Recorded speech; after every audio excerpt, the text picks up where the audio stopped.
Manaming Diyos, banal at makapangyarihan ka sa lahat. Humihingi po kami sa iyo ng patnubay, katalinuhan, malakas na pag-iisip, malakas na damdamin, malakas na puso, malakas na pananampalataya. Upang aming maunawaan ang iyong kalooban sa aming mga buhay. Ang bawat mga salita na aming pong tatanggapin sa gabing ito ay magkaroon po ng kahalagahan sa aming mga buhay. Hubugin mo patuloy ang aming buhay ayon sa paglilinis ng iyong salita at sa pagpapatibay ng iyong salita at sa pagpapalakas ng iyong mga salita sa amin. Linisin mo po kami sa lahat ng aming kapumihan at bigyan mo po kami ng kaliwanagan sa aming isip, sa lahat ng mga talata na aming babasahin, sa lahat ng mga salita na aming mapapakinggan sa gabing ito. Sa pangalan ng Panginoong Hesus. Amen. Ang ating paksa sa gabing ito ay yung karugtong ng pangangaral ng nakaraang Miyerkules, ang pananampalataya sa panahon ng pagsubok. Ang ating naging paksa naging teksto ng ating paksa ay nasa James chapter 2 verse 1 hanggang 26.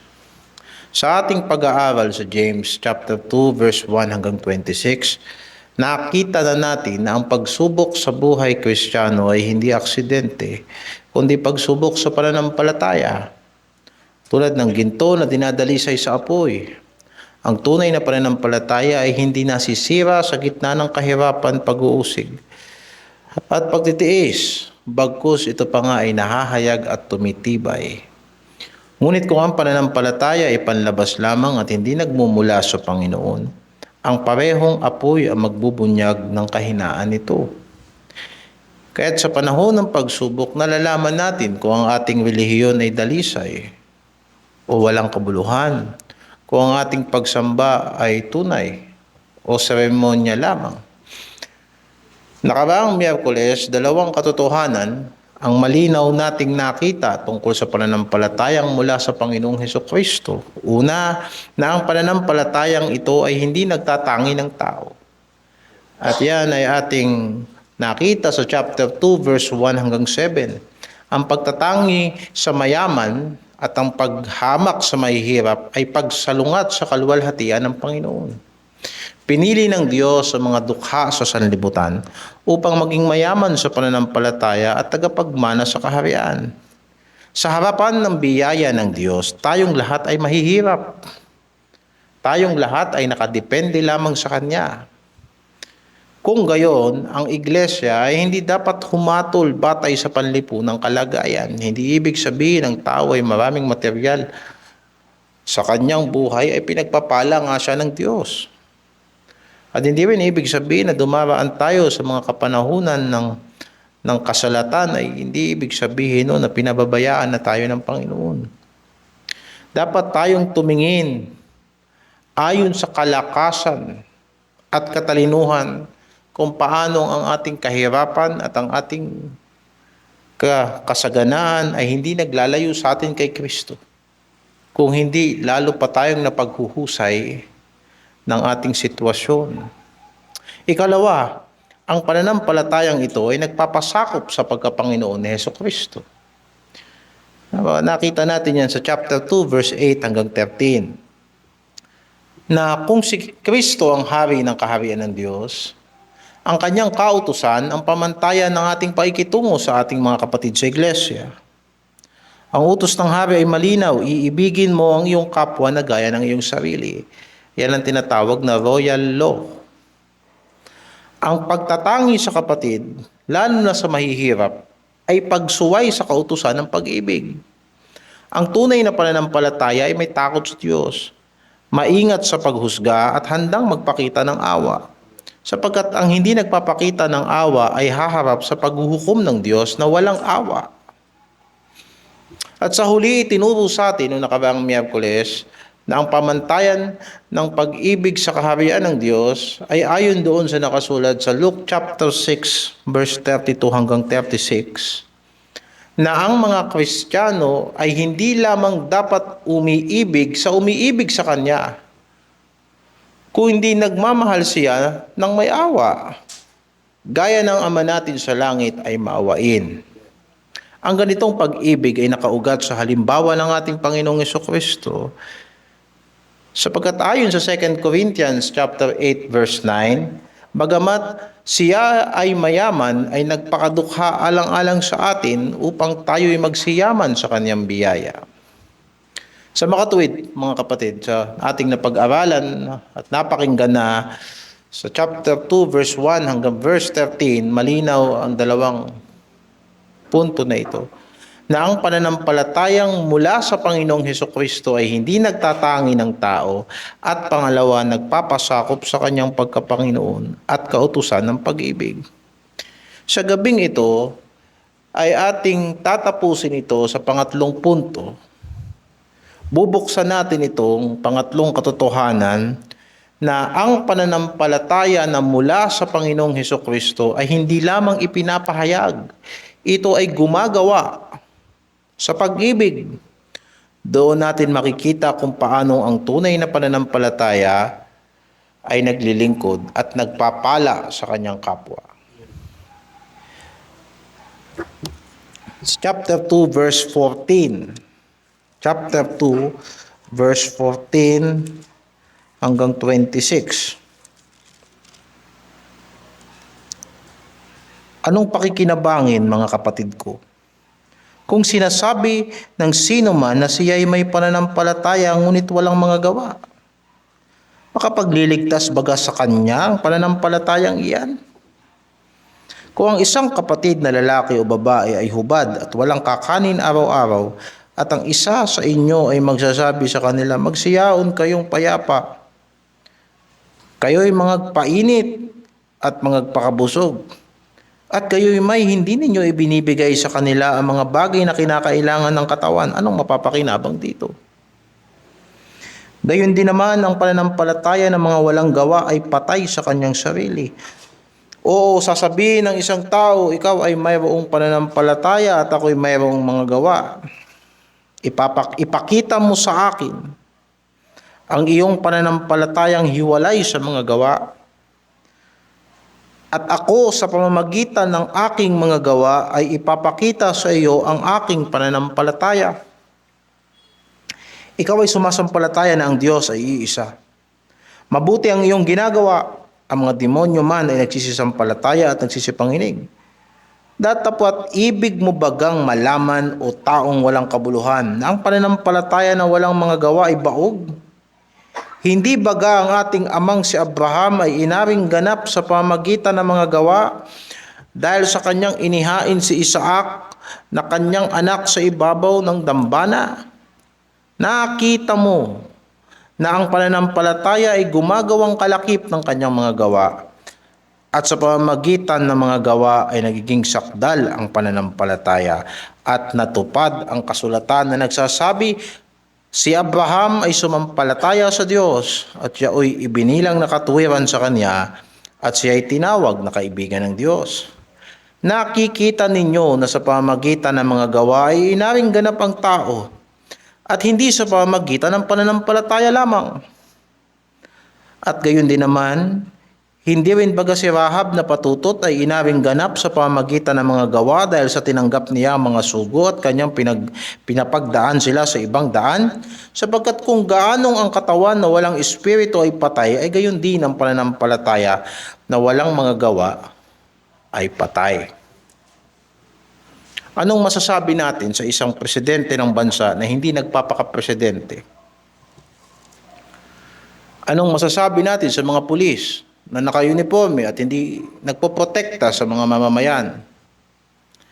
Anong masasabi natin sa isang ama na hindi ginagampanan ang kanyang tungkulin bilang ama? O sa isang ina na hindi kumikilos bilang isang ina? Karaniwang sasabihin natin na sila ay nasa posisyon, ngunit hindi tinutupad ang diwa ng kanilang tungkulin. Ang kanilang pangalan o titulo ay nandyan, ngunit ang gawa na dapat magpapatunay nito ay wala. At kapag ang tungkulin ay hiwalay sa gawa, nawawalan ng kabuluhan ang mismong katawagan. Hindi mo matawag na presidente. Hindi mo matawag na pinuno ng bayan. Hindi mo mairespeto bilang ama. Hindi mo mairespeto bilang ina. Ganito rin ipinapakita ni Santiago ang tungkol sa pananampalataya. Maraming magsasabi na sila'y may pananampalataya, ngunit kung ang pananampalatayang ito ay hindi nakikita sa kanilang pamumuhay, lalo na sa kanilang pakikitungo sa kanilang kapwa, sa kanilang mga kapatiran, lalo na sa mga mahihirap, lalo na sa panahon ng pangangailangan, lalo na sa panahon ng pagsubok, lalo na sa panahon ng pagtukso, ano ang kahalagahan nito? Ang tunay na pananampalataya ay hindi lamang isang pahayag ng bibig, o pagkakakilanlan sa atin na tayo'y dumadalo sa isang iglesia. Ito ay isang buhay na pananampalataya na nahahayag sa pag-ibig, habag at pagsunod sa Panginoong Hesukristo. Ayon sa binasa natin, sa verse 12, ang pagsunod sa kautusan ng hari o sa royal law ay hindi dapat nananatili sa antas ng salita lamang. Gaya ng nasusulat, gayon ang inyong salitain at gayon ang inyong gawin. Ang pananampalatayang Kristiyano ay hindi dinisenyo ng Diyos upang maging teorya o pagpapahayag lamang sa bibig. Ito ay dapat maging kapaki-pakinabang sa kapwa, lalo na sa panahon ng pagsubok na pinagdaraanan ng iglesia bilang isang katawan. Kaya sinabi ni Santiago, kung ang isang kapatid na lalaki o babae ay nangangailangan, at ang isa sa inyo ay magsabi, sige, humayo ka ng payapa. Magpainit ka at magpakabusog ka, gayon man, hindi mo ibinibigay yung kailangan niya. Anong pakinabang nito? Napakadali para sa mga Kristiyano yung salitang ipinapanalangin kita, kapatid. Sa panahon ng pangangailangan, sasabihin ng mga Kristiyano, nananalangin ako para sa iyo. Samantalang nandyan yung maitutulong mo, hindi mo ibinigay.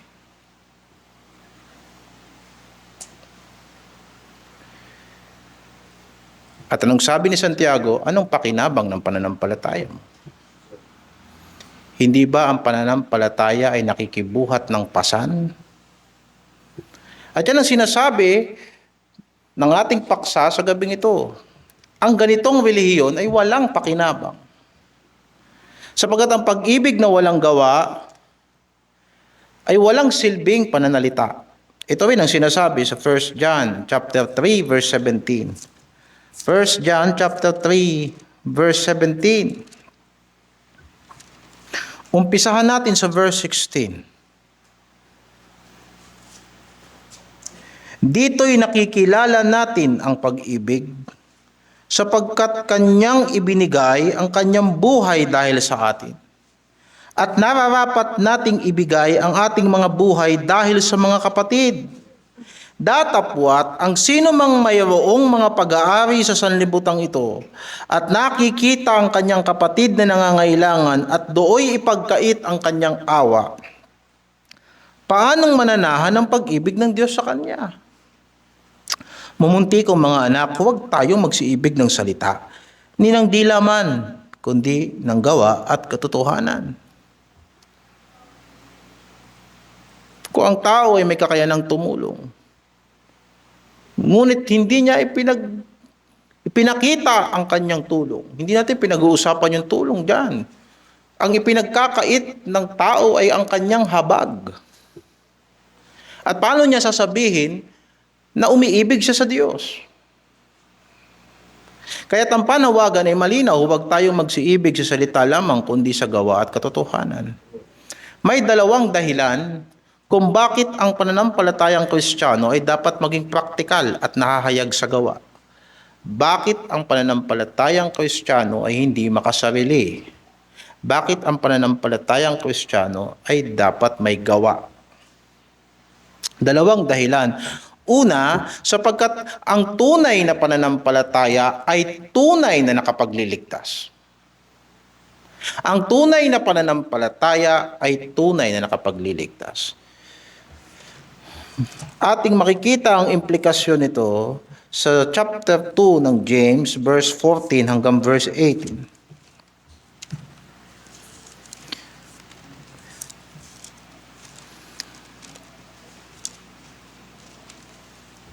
Malimit na kinamamalian ng mga tagapagturo ng salita ng Diyos at ng mga taong hindi naging matibay sa doktrina ng biyaya na pagbanggain ang katuruan ni Pablo at ni Santiago. Mga kapatid, hindi magkasalungat ang doktrina ni Pablo at ang doktrina ni Santiago. Lalong-lalo na sa kaligtasan ng tao. Bagkus tinatalakay ni Pablo at ni Santiago ang magkaibang aspeto ng iisang kaligtasan. Si Pablo ay nagpaliwanag kung paano naliligtas ang tao. Ipinaliwanag ni Pablo kung paano naliligtas ang tao. At ang sabi, sa pamamagitan ng biyaya ng Diyos, sa pamamagitan ng pananampalataya at walang gawa. Sabi yan sa Roma 4:5. Maliwanag yan sa Roma 4:5 na sinasabi, sa kanya na hindi gumagawa, kundi sumasampalataya sa kanya na umaaring ganap sa masama, ang kanyang pananampalataya ay ibibilang na katuwiran. So nakita natin sa ipinapangaral ni Pablo na kung paano maliligtas ang tao, sinabi niya, hindi sa paggawa ng tao, kung hindi sapat ang pananampalataya sa ating Panginoong Hesukristo upang ang tao ay maligtas. Samantala si Santiago ay tumatalakay naman paano dapat mamuhay ang tao na nagsasabing siya'y ligtas. Kaya tinatanong niya sa chapter 2 verse 14 ng Santiago, anong pakikinabangin mga kapatid ko kung sinasabi ng sino man na siya'y may pananampalataya, ngunit walang mga gawa, makapagliligtas baga sa kanya ang pananampalatayang iyan? Hindi ito magkakontra, kung hindi magkakomplement. Ang doktrina ni Pablo sa kaligtasan, ang pananampalatayang hindi ayon sa gawa ay bago ang tao maligtas. Ang tinutukoy ni Santiago na kaligtasan na nagpapakita ng gawa, na pananampalatayang nagpapakita ng gawa, ay matapos ang tao ay maligtas. Kung kaya't mababasa natin sa buong Santiago yung salitang mga kapatid ko. Hindi niya ito sinasabi sa mga taong walang idea kung paano sila maliligtas, kundi sa mga taong nagsasabing sila'y ligtas na. Ang pagkakaunawang ito ay makikita natin sa Acts chapter 15 sa konseho sa Jerusalem. Makikita natin na kinilala ni Santiago ang pahayag ni Pedro na mga Hudyo at Hintil ay parehas maliligtas sa pamamagitan lamang ng biyaya ng Diyos. Basahin natin sa Acts chapter 15.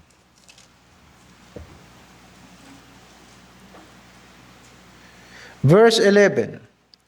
Datapwat naniniwala tayo na tayo'y mga liligtas sa pamamagitan ng biyaya ng Panginoong Hesus.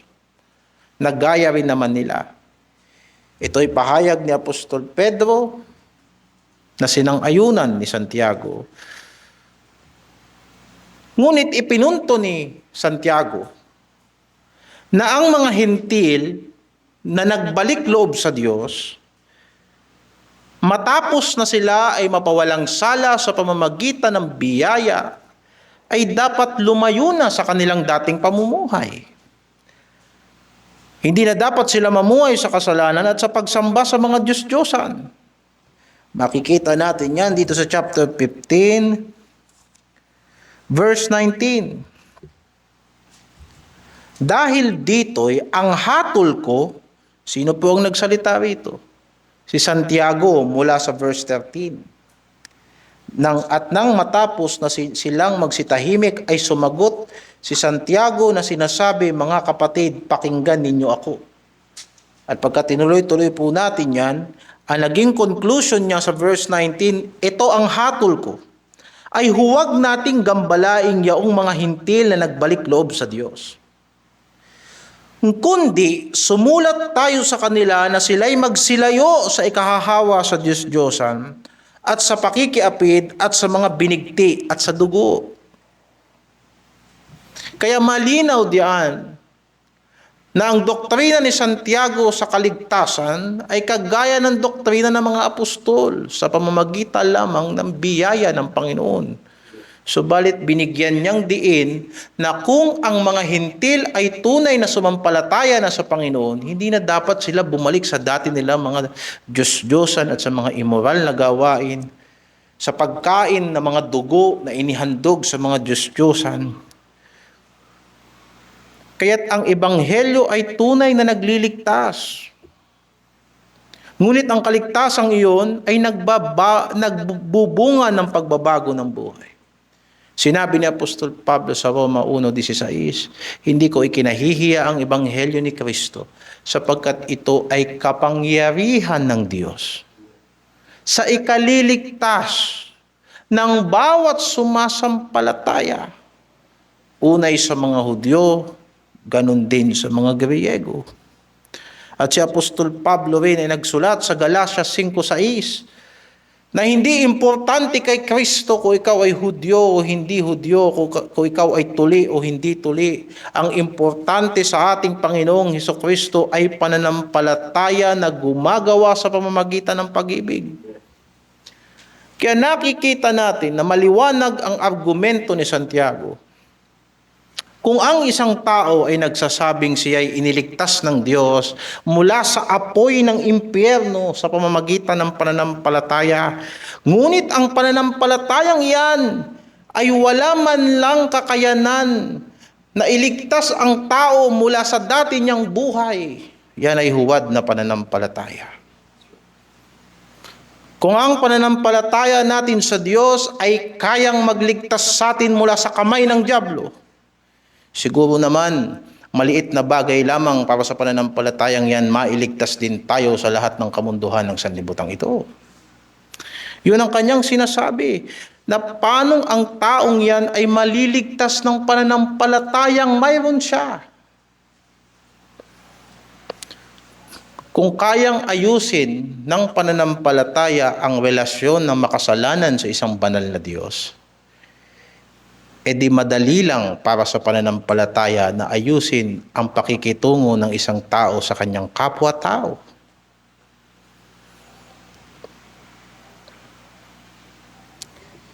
Sapagkat ang pananampalataya ay kaloob ng Diyos.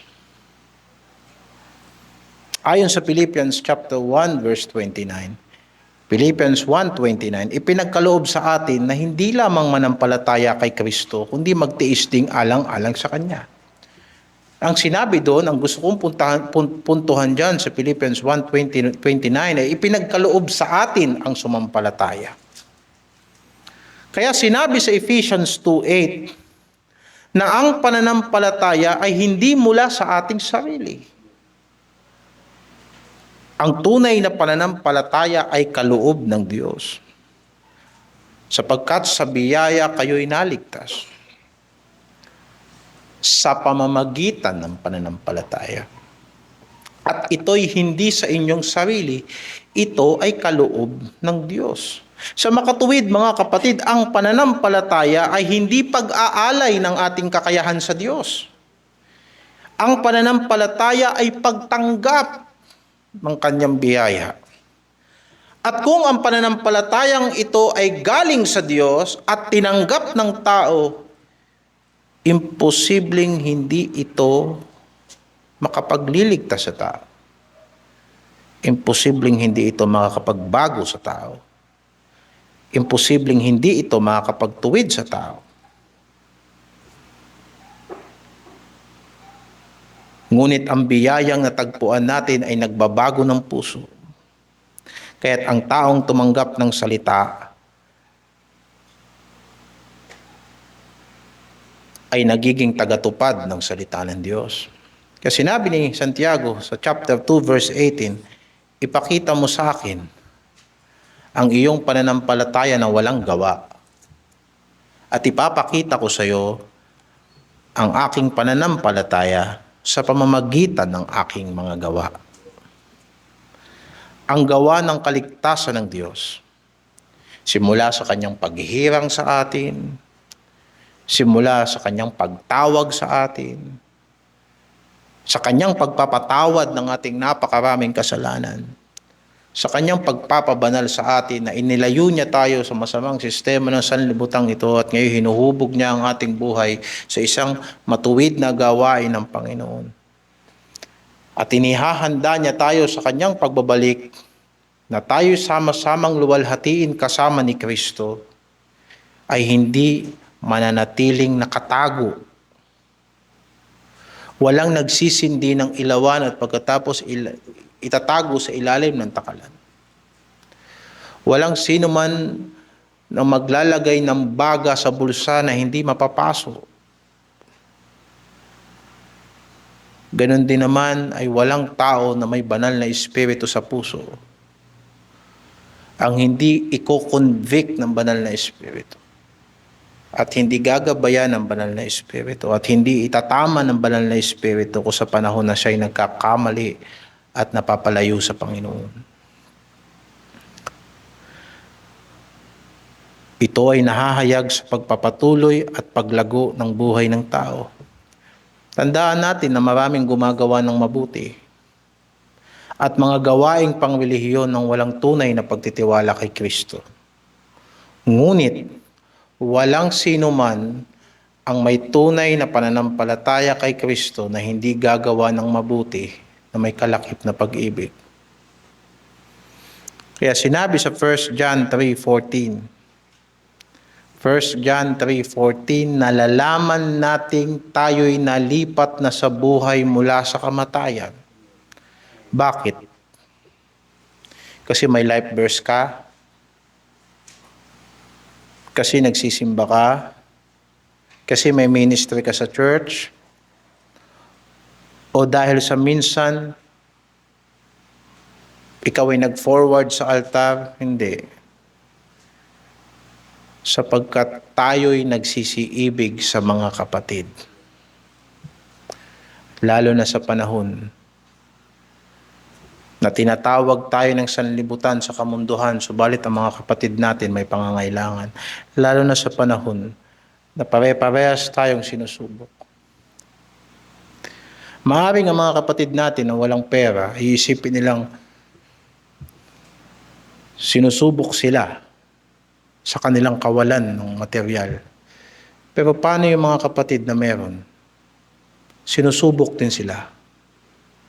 Kung bababayaan nila ang kapatid nila, and they will enjoy themselves habang pinababayaan nila ang kapatid nila at sasabihin nila, hindi kapatid, pinapanalangin naman kita eh. Hindi ganun ang pananampalataya. Ang prayer na hindi sinasamahan ng pagsunod ay hindi kalooban ng Diyos.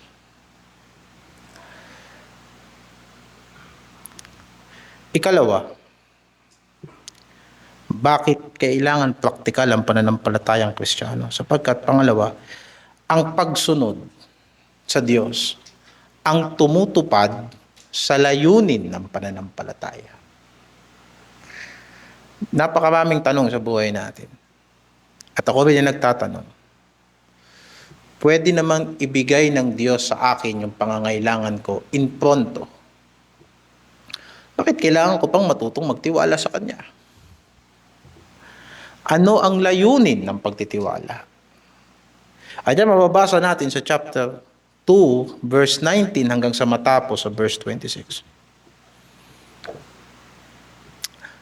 Ang ikalawang dahilan kung bakit praktikal ang pananampalatayang Kristiyano, sapagkat ang pagsunod ang tumutupad sa layunin ng pananampalataya. Naalala natin sa chapter 1, verse 26, bumanggit si Santiago patungkol sa relihiyon na walang kabuluhan. Dito naman sa chapter 2, verse 20, Tinukoy naman ni Santiago ang taong walang kabuluhan dahil sa pananampalatayang walang bunga.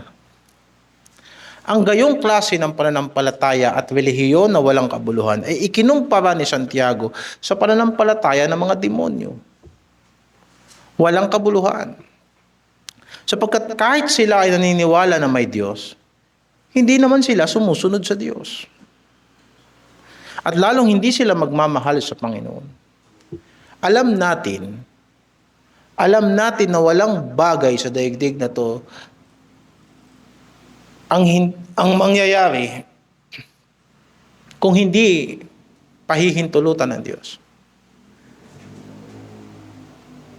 Minsan ang mga diablo, wala silang magagawa sa kalooban ng Diyos. Kaya kung babawalan sila ng Panginoon, hindi sila makakakilos. Pero regardless sa pagsunod nila sa makaharing soberanya ng Diyos, gayunpaman, ang kanilang kalooban ay hindi magpapasakop sa Diyos. Nakikita natin yan kahit sa mga maliliit na bata na minsan sumusunod sila sa atin samantalang hindi nila gusto yung kanilang ginagawa. Kung sasabihin ni Satanas na ibigay mo sa akin itong Kristiyanong ito ng akin namang maliglig na kagaya ng trigo, at sasabihin ng Panginoon, hindi pwede, walang magagawa si Satanas. So balit hindi magpapasakop ang puso ni Satanas sa gusto niyang gawin. So hindi ito issue ng panlabas na pagsunod. Ang issue rito sa pananampalatayang gumagawa ay panloob na pagsunod. Ang pagpapasakop sa Diyos, ang isip na ibinaba sa kaisipan ng Panginoon. Upang i-demonstrate ito ni Santiago, ginamit ni Santiago na halimbawa si Abraham mula sa Genesis 22. At sa mga nakabasa ng Genesis 22, maalala natin na dito sa chapter na to, sinubok ng Diyos ang pananampalataya ni Abraham. At ang utos ng Panginoon kay Abraham na ihain si Isaac na handog na susunugin. Sa pagsunod ni Abraham, ay naipakita ni Abraham ang tunay na kalikasan ng kanyang pananampalataya. Hindi ibig sabihin dito na naging matuwid si Abraham dahil sa sumunod siya. Kung hindi ipinakita ni Abraham kung anong klaseng pananampalataya mayroon siya. Sa halip ang kanyang gawa ang nagpatunay sa pananampalatayang mayroon siya nung una pa lamang. Doon pa lamang sa Genesis 15 verse 6. Sa Genesis 15 verse 6 makikita mo si Abraham ay sumampalataya sa Diyos at ibinilang sa kanyang katuwiran. Kung kaya't mapapansin natin dito sa Santiago, chapter 2, verse 23, at natupad ang kasulatan na nagsasabi, si Abraham ay sumampalataya sa Diyos at yaoy ibinilang na katuwiran sa kanya. Kailan ibinilang na matuwid si Abraham? Nang siya'y sumampalataya. Anong chapter? Genesis 15 verse 6. Kailan sinubok si Abraham? 7 chapters after, sa chapter 22. So ang tanong, ano ang nauna? Ang pagpapawalang sala kay Abraham ayon sa gawa o ang pagpapawalang sala kay Abraham ayon sa pananampalataya? Ayon sa pananampalataya. Sapagkat yun ay nasa Genesis 15 verse 6. Subalit yung pananampalatayang yun ay kailangang subukin. Kung kaya't may Genesis chapter 22. At ang argumento ni Santiago dito sa chapter 2 verse 22, nakita mo na ang pananampalataya ay gumagawang kalakip ng kanyang mga gawa at sa pamamagitan ng mga gawa ay nagiging sakdal ang pananampalataya. Anong naging sakdal? Yung pananampalataya ni Abraham ang naging sakdal.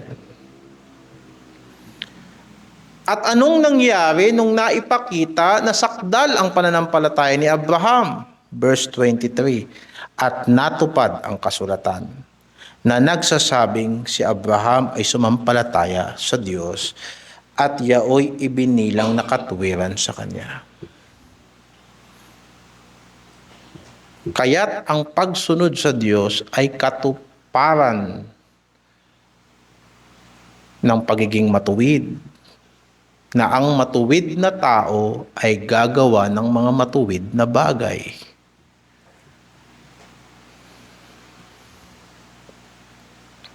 Hindi itinuturo diyan na kailangan pagsikapan ng tao ang kanyang kaligtasan.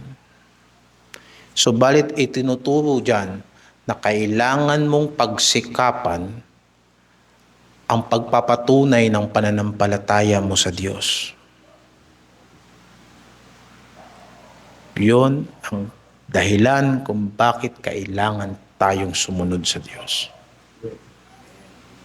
Hindi natin kailangan pagsikapan yung daan papunta sa langit. Si Jesucristo ang daan, ang buhay at ang katotohanan. Subalit kailangan mong pagsikapan na patunayan sa sanlibutan na tunay ngang kay Kristo ka. At yung daan ni Kristo, yun ang dinadaanan mo. At yung buhay ni Kristo, yun ang binubuhay mo. At yung katotohanan niya, yun yung katotohanan sa atin. Kung kaya't sinabi ni Santiago na ang pananampalataya ay napapatunayan sa pamamagitan ng gawa.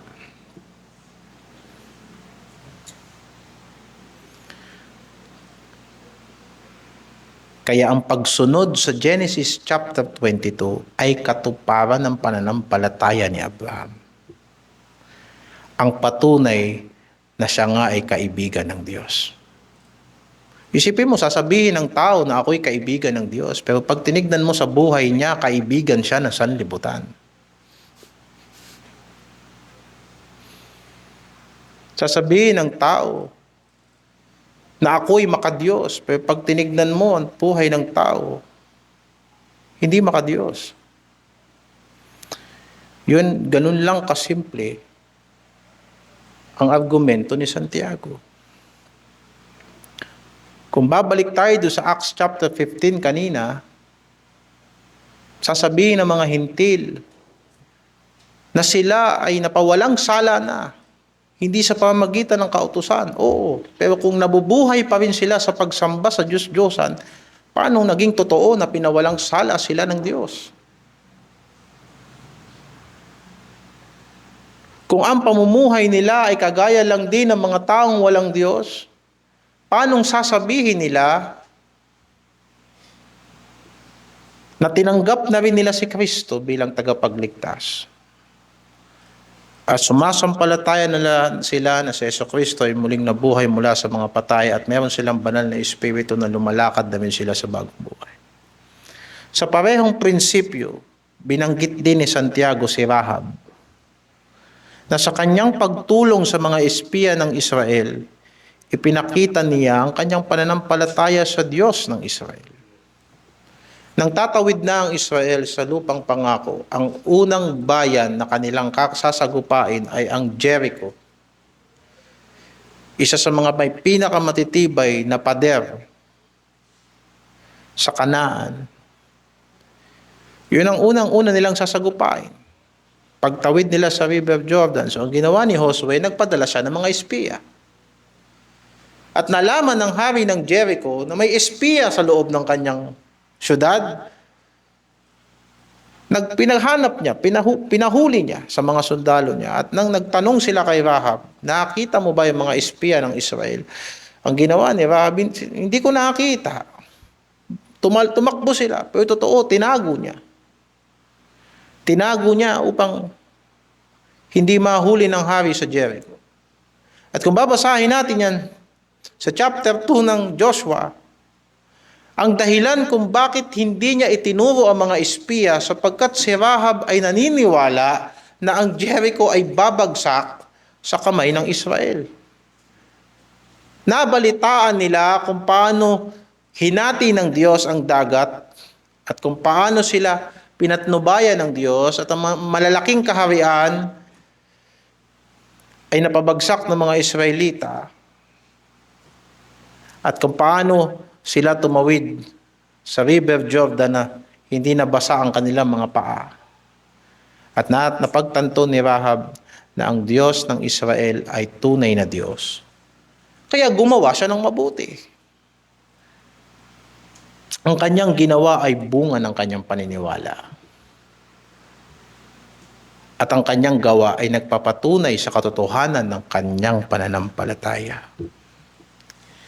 Kaya't nagtatapos si Santiago sa malinaw na pahayag kung paanong ang katawan na walang espiritu ay patay.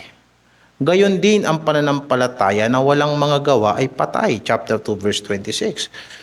Ang pananampalatayang nagliligtas sa atin ay hindi hiwalay sa layunin ng pagliligtas sa atin. Ayon sa Ephesians 2:10, tayo'y nilalang kay Kristo Jesus para sa mabubuting gawa. At kung aatras ka ng 2 talata, paano sinigurado ng Diyos na yung kanyang pagkakalalang sa atin ay talagang magagawa, kung paano yung plano ng Diyos ay maisa sa katuparan, anong sabi? Verse 8, sapagkat sa biyaya kayo'y naligtas sa pamagitan ng pananampalataya, hindi sa inyong sarili, ito'y kaloob ng Diyos, hindi sa mga gawa, kung kaya't hindi kayo dapat magmalaki sapagkat kayo'y mga nilalang ng Diyos kay Kristo Jesus para sa mabubuting gawa. Hindi natin pwedeng ihiwalay yung akto ng pagliligtas ng Diyos sa atin doon sa layunin ng pagliligtas ng Diyos sa atin. Sa madaling salita, kung ang isang tao ay ginawang matuwid ng Diyos sa pamamagitan ng pananampalataya, ang kanyang buhay ay magpapakita ng paglago sa katuwiran na naaayon sa pananampalatayang iyon. Kaya nga sinasabi ng kasulatan, ang matuwid ay mabubuhay sa pananampalataya. Hindi basta sinasabi na nabuhay ka dahil sa pananampalataya. Kung hindi sinasabi yung pananampalatayang bumuhay sa iyo, diyan ka rin mabubuhay hanggang sa ikaw ay mamatay. Kung ikaw ay ginawang matuwid sa pamamagitan ng pananampalatayang yan. Doon napapatunayan na ang kanyang pananampalataya ay hindi patay kundi buhay. Pananampalatayang gumagawa sa pag-ibig. Ngayon, pangwakas na panawagan. Ayon sa Mateo chapter 25. Sa Mateo chapter 25. At babasahin natin ito mga kapatid. Mateo chapter 25. Verse 31. Datapwat pagparito ng anak ng tao na nasa kanyang kaluwalhatian, nakasama niya ang lahat ng mga anghel, kung magkagayoy luluklok siya sa luklukan ng kanyang kaluwalhatian. At titipunin sa harap niya ang lahat ng mga bansa, at sila'y pagbubukod-bukodin na gaya ng pagbubukod-bukod ng pastor sa mga tupa at sa mga kambing. At ilalagay niya ang mga tupa sa kanyang kanan, datapwat sa kaliwa ang mga kambing. Kung magkagayoy, sasabihin ng hari sa nanga sa kanyang kanan, magsiparito kayo, mga pinagpala ng aking ama, manahin ninyo ang kahariang nakahanda sa inyo, buhat ng itatag ang sanlibutan. Sapagkat ako'y nagutom at ako'y inyong pinakain, ako'y nauhaw at ako'y inyong pinainom, ako'y naging taga-ibang bayan at inyo akong pinatuloy. Naging hubad ako at inyo akong dinamtan. Ako'y nagkasakit at inyo akong dinalaw. Ako'y nabilanggo at inyo akong pinaroonan. Kung magkagayoy, sasagutin siya ng mga matuwid na magsasabi, Panginoon, kailan ka naming nakitang nagutom at pinakain ka namin at nauuhaw at pinainom ka? At kailan ka namin nakitang isang taga-ibang bayan at pinatuloy ka? O hubad at dinamtan ka? At kailan ka namin nakitang may sakit o nasa bilangguan at dinalaw ka namin? At sasagot ang hari at sasabihin sa kanila, katotohanang sinasabi ko sa inyo, yamang inyong ginawa sa isa dito sa aking mga kapatid. Kahit sa pinakamaliit na ito ay sa akin ninyo ginawa. Kung magkagayoy, sasabihin naman niya sa mga nasa kaliwa, magsilayo kayo sa akin, kayong mga sinumpa, at pasaapoy na walang hanggan na inihanda sa dyablo at sa kanyang mga anghel. Sapagat ako'y nagutom at hindi ninyo ako pinakain. Ako'y nauhaw at hindi ninyo ako pinainom. Ako'y naging isang taga-ibang bayan at hindi ninyo ako pinatuloy, hubad at hindi ninyo ako dinamtan, may sakit at nasa bilangguan at hindi ako dinalaw. Kung magkagayoy, sila'y na may magsisisagot na magsisipagsabi, Panginoon, kailan ka namin nakitang nagugutom o nauuhaw o isang taga-ibang bayan o hubad o may sakit o nasa bilangguan at hindi ka namin pinaglingkuran? Kung magkagayoy, sila'y sasagutin niya na sasabihin, katotohanang sinasabi ko sa inyo na yamang hindi ninyo ginawa sa maliliit na ito at hindi ninyo ginawa sa akin.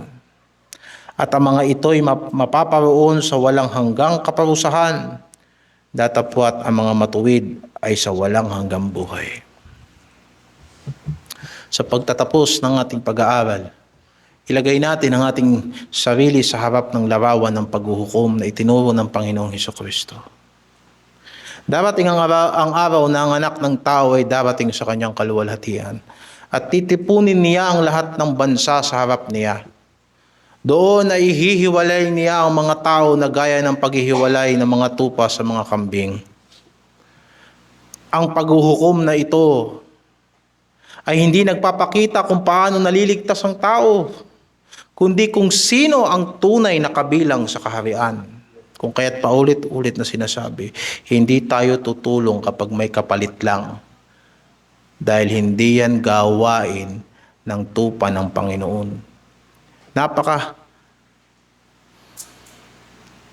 Napakabigat ng sinabi dito ng Panginoon na yung hindi gumagawa ng mabuti ay itatapon sa impyerno.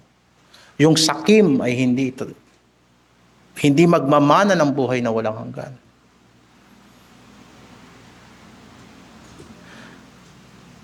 Ang makasarili, ang naghahanap lang ng pansariling pakinabang ay hindi anak ng Diyos. Kaya nga ang mga gawa ng awa ay hindi sanhi ng kaligtasan kundi ebidensya na ang pananampalataya ay tunay at buhay. Sapagkat sinabi ng Panginoon, nagutom ako, pinakain ninyo ko. Nabigatan ako, pinasan nyo ang kabigatan ko, sabi ng Panginoon. Dinamayan ninyo ko. Yan ang pagiging Kristiyano. At nawa, yan ang maging katunayan ng ating paglilingkod sa Panginoon sa iglesyang ito. Hanggang sa siya ay bumalik. Palagi magiging katitisuran sa atin at sa ating mga konsyensya na pumapasan tayo ng gawain ng Panginoon pero may mga hindi pumapasan. Hindi ganyan ang pagiging Kristiyano. Seryosong bagay yan sa harapan ng ating Panginoong Diyos. At pinaliwanag niya ang ginawa sa isa sa pinakamaliit sa kanyang kapatid ay ginawa sa kanya.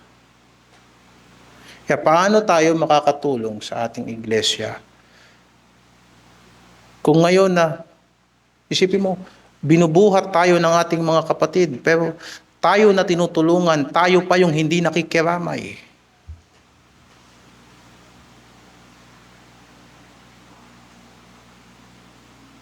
Kabigatan natin yung pinapagaan ng ating mga kapatid.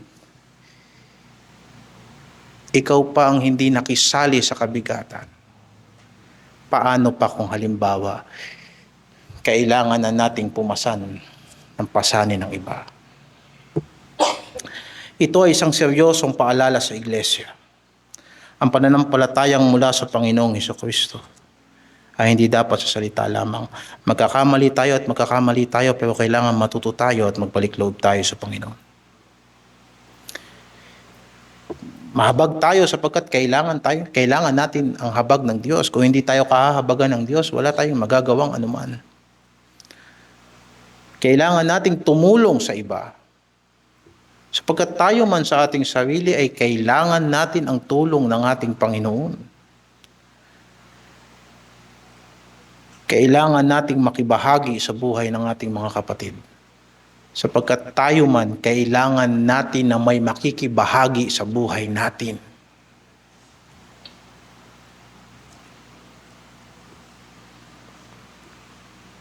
Hindi natin unahin yung mga sarili nating kapritsyo. Mabuti sana kung wala tayong problema. Pero kung may problema tayo, isang nakakahiyang bagay na may pumapasa ng bigat natin, tapos tayo, hindi natin pinapasan yung mga bigat na dapat tayo ang pumasan. Hindi yan larawan ng isang lumalagong Kristiyano.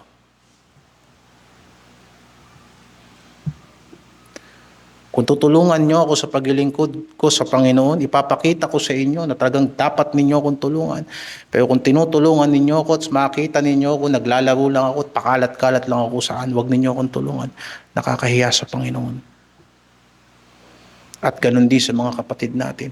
Yung tinutulungan natin magpagaling, pero hindi nila tinutulungan ang sarili nilang magpagaling, ituwid, disiplinahin. Bakit? Sapagkat hindi magtatapos sa atin ang ministeryo. Binibigyan tayo ng Diyos ng lakas ng paasa ngayon. Sapagkat kailangan natin ng patotoo sa lugar na ito, na pilak at ginto wala tayo. Pero merong isang bagay na tinanggap natin sa lugar na ito. Sa pangalan ni Hesukristo na taga Nazaret, natuto tayong tumayo. Sa ngayon, kailangan natin itong maintindihan. At bumabagay ang pangangaral sa sitwasyon natin. Dahil dito nakakaasa tayo na may mapupuntahan ang lahat ng pagsisikap na ito. Kasabay nito mga kapatid, ang pag-ibig ng iglesia ay hindi lamang nagbibigay ng pansamantalang tulong. Ito ay nagtuturo din ng kasipagan at pananagutan.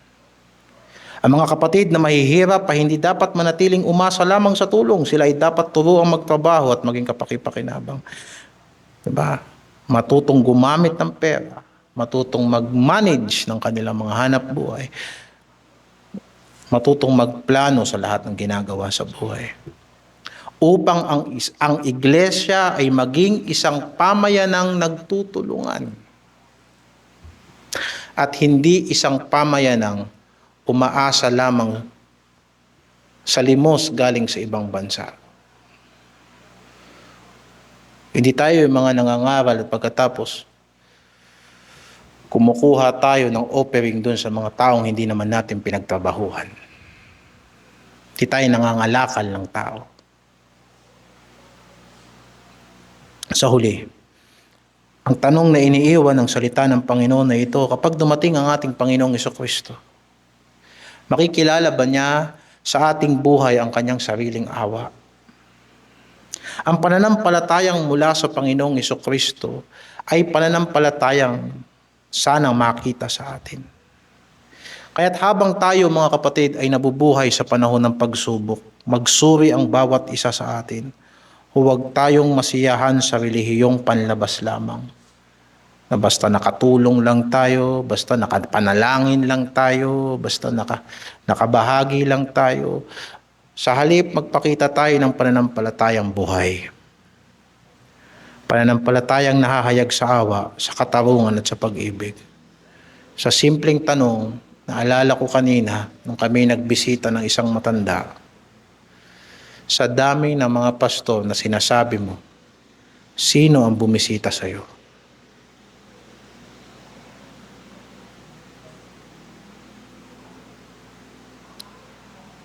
Sapagkat hindi ka namin hinahanap para pakinabangan ka namin. Hinahanap ka namin sapagkat kailangan mo ang Panginoon. At ganun din tayo. Hindi tayo naglilingkod sa Diyos at hindi ako naglilingkod sa Panginoon kasi kailangan ako ng Panginoon.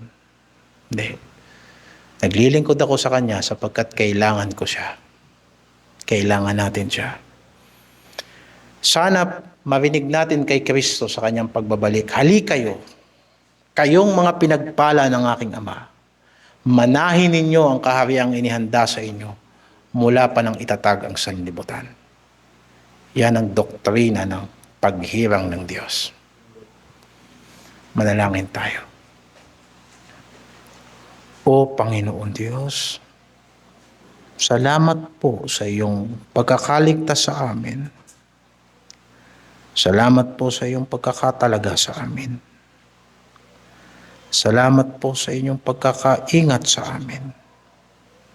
Salamat po sa inyong pagkilos sa aming pag-iisip at puso na sa gabing ito ay amin pong mapagtanto ang pangangailangan ng aming mga kaluluwa. Sa iyo ang aming pagtitiwala na yung aming naintindihan sa gabing ito ay dahan-dahang marireflect sa aming mga pamumuhay hanggang sa tuluyan na makita ng sanlibutan kung paano ang liwanag mo ang gumagabay sa aming buhay. At ikaw ay buhay na siyang nagligtas sa amin at nagbago ng aming pag-iisip at nagbago ng aming mga buhay at nagdala ng kapayapaan sa aming mga buhay. Na ang pananalangin namin sa iyo ay buhay na pananalangin at ang aming paglapit sa iyo ay tunay na paglapit at ang pagpapala mo sa amin ay hindi nagdadala sa amin ng kalumbayan kung hindi karunungan at tunay na kagalakan. Patawarin mo po kami sa lahat ng aming pagkakasala, sa aming mga pagkukulang sa ministeryo, sa pagkukulang namin sa aming mga personal na disiplina.